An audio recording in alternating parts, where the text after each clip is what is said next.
જો સૌથી પહેલાં ફ્રેન્ડ્સ રસ્સા ચડવા માટે જે કહેવાય તમારી અપર બોડીની સ્ટ્રેન્થ સારી હોવી જોઈએ. જે લોકોને રસ્સા ચડતા નથી આવડતું એ લોકો 3 એક્સરસાઇઝ છે રસ્સા ચડવા માટેની બેઝિક. સૌથી પહેલાં તમારે 10 થી 15 દિવસ એ જ વસ્તુ ફોલો કરવાની રહેશે. જો એમાં તમારી ગ્રીપ પ્રોપર આવશે તો તમે આરામથી 15 થી 20 દિવસની અંદર રસ્સો ચડવાનું સ્ટાર્ટ કરી શકશો.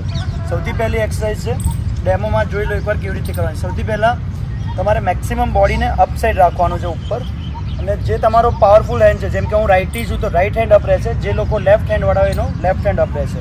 સૌથી પહેલાં તમારે જસ્ટ પુલઅપ્સ કરીએ જે રીતે બોડીને અપ કરવાનું છે મેક્સિમમ, અને નોઝની લાઇનમાં સેન્ટરમાં રહેશે, હિલથી બોડીને અપ કરવાનું છે, અને ગ્રીપ આ રીતે ઉપર પકડવાની છે ટાઈટ, અને અહીંથી જમ્પ કરવાનું છે અપ, સ્લોલી પાછું ડાઉન. આવી રીતે 10 કાઉન્ટના તમારે રિપીટેશન કરવાના છે. આ છે તમારી ફર્સ્ટ એક્સરસાઇઝ.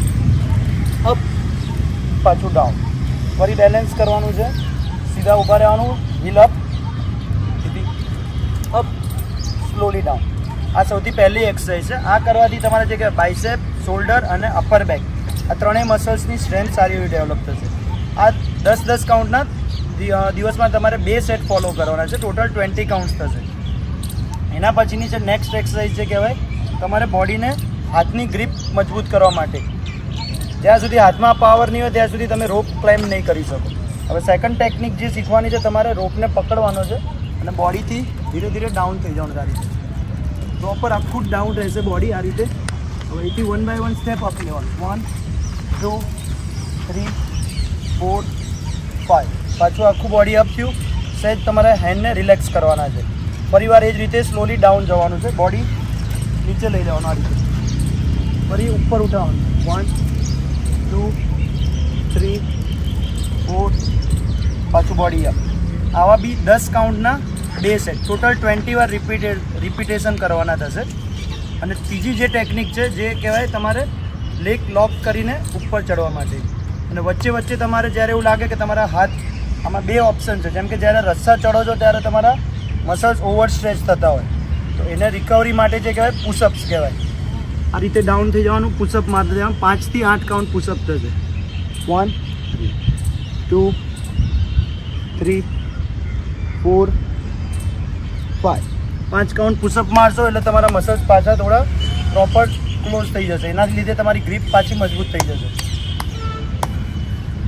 અને હવે થર્ડ સ્ટેપ બાય સ્ટેપ તમારે વધવાનું છે. પહેલી જે એક્સરસાઇઝ કીધી પુલઅપ્સ કરી જે રીતે, સેકન્ડ હેન્ડ ગ્રીપિંગ, અને થર્ડ છે લેગને લોક કરીને ઉપર ચડવા માટેની પ્રેક્ટિસ. એની અંદર પગની જો લોક કેવી રીતે થશે, મેક્સિમમ બોડીને અપ ઉઠાવ્યું બરાબર, અહીંથી જમ્પ કરવાનું, પગને ક્રોસ કરીને આના ઉપર લોક કરવાનું, ફરી બોડી લિફ્ટ થશે, લેગ લોક કરવાનું.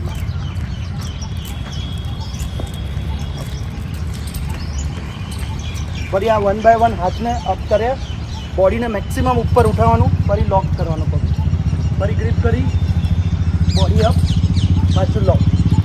આ લોક તમારા પ્રોપર થશે તો તમારા હાથ વચ્ચે વચ્ચે તમે રિલેક્સ કરી શકશો. પગની લોક જો આ રીતે, અંગૂઠો અપ રાખવાનો, લોક કરવાનું. આ રીતે પાછું ધીરે ધીરે નીચે લસરીને નહીં ઉતરવાનું, ખાસ ધ્યાન રાખો. સ્ટેપિંગ, પગ વાળવાના આ રીતે, પાછું ડાઉન લેવાનું, ફરી ગ્રીપ ડાઉન, આ રીતે લોક કરતાં કરતાં પાછું ડાઉન આવવાનું. આ 3 એના બેઝિક મુવમેન્ટ છે તમારી રસ્સા શીખવા માટેની. પહેલી ટેકનિક કીધું પુલઅપ્સ, સેકન્ડ ટેકનિક છે સ્વિંગ, ઊભા થવાનું, અને થર્ડ છે પગને લોક કરી. આ 3 એક્સરસાઇઝ તમે સારી રીતે ફોલો કરશો તો આરામથી પગ લગાવ્યા વગર તમે રસ્સા ચડી શકશો. સ્ટાર્ટ. જો હવે આ 3 વિદ્યાર્થીઓ છે, એ લોકો પણ બેઝિક અત્યારે રસ્સા ચડવાની પ્રેક્ટિસ માટે શીખી રહ્યા છે. તો સૌથી પહેલી એક્સરસાઇઝ આપણે જે કીધું પુલઅપ્સ કરવાની છે બરાબર, તો એ રીતે હવે સ્ટાર્ટ કરશે. રેડી, પોઝિશન, મેક્સિમમ હાથ અપ, પાવર હેન્ડ હોય તમારો અપ રાખવાનો, સેકન્ડ હેન્ડ એની નીચે રહેશે. Ready, up down. ટ્રાય એવું કરવાનું છે કે તમારો દાઢીનો જે પાર્ટ છે હાથની ઉપર જાય. તમારે બોડીથી હાથની ગ્રીપ જે કહેવાય ક્લોઝ રાખવાની, નજીક. જેટલો તમે દૂર રહેશો એટલી તમારી સ્ટ્રેન્થ ઓછી લાગશે. Ready, 2 down. 1 સેકન્ડ ઉપર હોલ્ડ કરો, પછી ડાઉન આવવાનું. 3 ડાઉન. Very good. 4 ડાઉન. કરો 5 down. Okay, up down.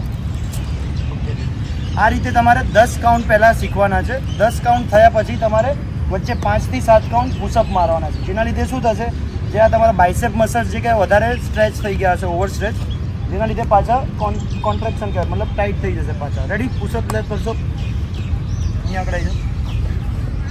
Ready? Start. 1 2 3 4 5 6. Okay, relax. તમને હાથ થોડા રિલેક્સ લાગશે આવું કર્યા પછી. હવે સેકન્ડ એક્સરસાઇઝ આપણે કરશું. ડાઉન સૂઈ જવાનું છે અને ધીરે ધીરે પાછું બોડીને લિફ્ટ કરીને અપ થવાનું છે. રેડી? ચલો, પોઝિશન. પહેલાં આખા ડાઉન થઈ જાઓ ધીરે ધીરે. પંજા ઊંચા રાખવાના, હીલ ઉપર રહેશે. યસ, ખાલી બેક ઊંચી રાખવાની. રેડી? અપ, 1 by 1, નાના નાના સ્ટેપ્સ. ઓકે, પાછું સ્ટેબલ ઊભા રહેવાનું. ફરી ડાઉન. એ જ રીતે રિવર્સ અને સ્મોલ સ્ટેપથી, નાના નાના સ્ટેપથી અપ કરો. એક એક હાથની ઉપર એક આવશે. રેડી? અપ.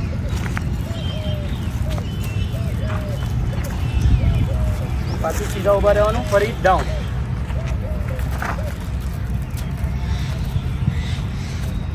ફરી અપ. પ્રોપર અપ કરો. યસ. લાસ્ટ ટાઈમ હજુ એકવાર. Down. Up. Okay, relax. Pushup મારશું આપણે. 7 થી 8 કાઉન્ટ પુશઅપ કરતો વચ્ચે. રેડી?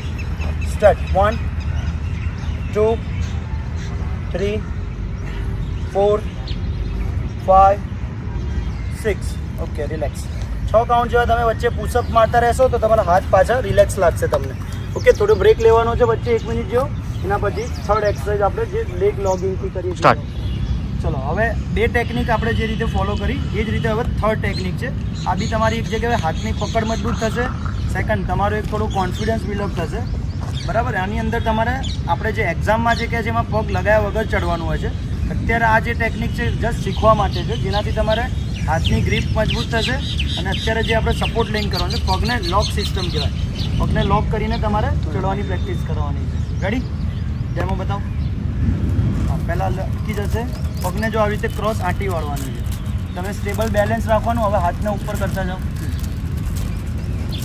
લોક કરતાં કરતાં ઉપર ચડવાનું છે. યસ. પાછું હાથની ગ્રીપ અપ થશે. ધીરે ધીરે અપ કરતા જાઓ. હજુ પગને પ્રોપર લોક કરો, પછી ઉપર હાથને ચડાવો. ઓકે, બસ, રિલેક્સ. હવે એ જ રીતે પાછું ડાઉન આવવાનું છે. એ જ રીતે પાછું હાથને તમારે સ્લીપ ના થવા જોઈએ. ધીરે ધીરે ગ્રીપ પકડવાની છે અને નીચે ઉતારવાનું છે, સ્ટેપ બાય સ્ટેપ. પગને લોક રાખતા જવાનું અને ધીરે ધીરે ડાઉન આવવાનું. Yes, very good.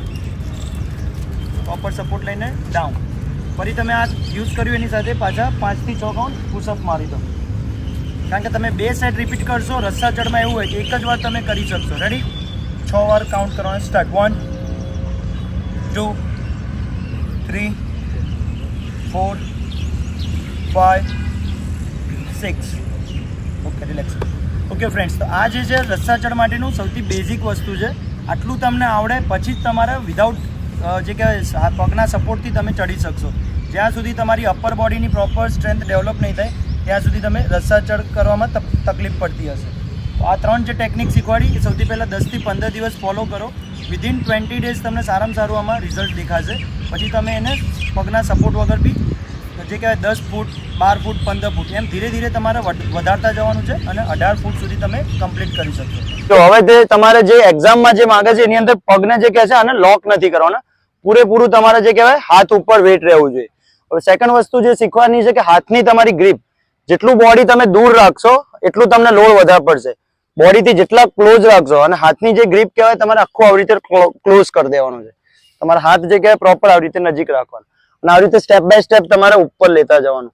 જેનાથી જે બોડીનું વેટ પડશે બધું તમારા બાયસેપ, શોલ્ડર અને અપર બેક જે કહેવાય એના ઉપર રહેશે. જોઈ લો, ડેમોમાં હું તમને ચડીને બતાવું છું. મેક્સિમમ પહેલા અપ થઈ જવાનું છે આ રીતે. અહીંથી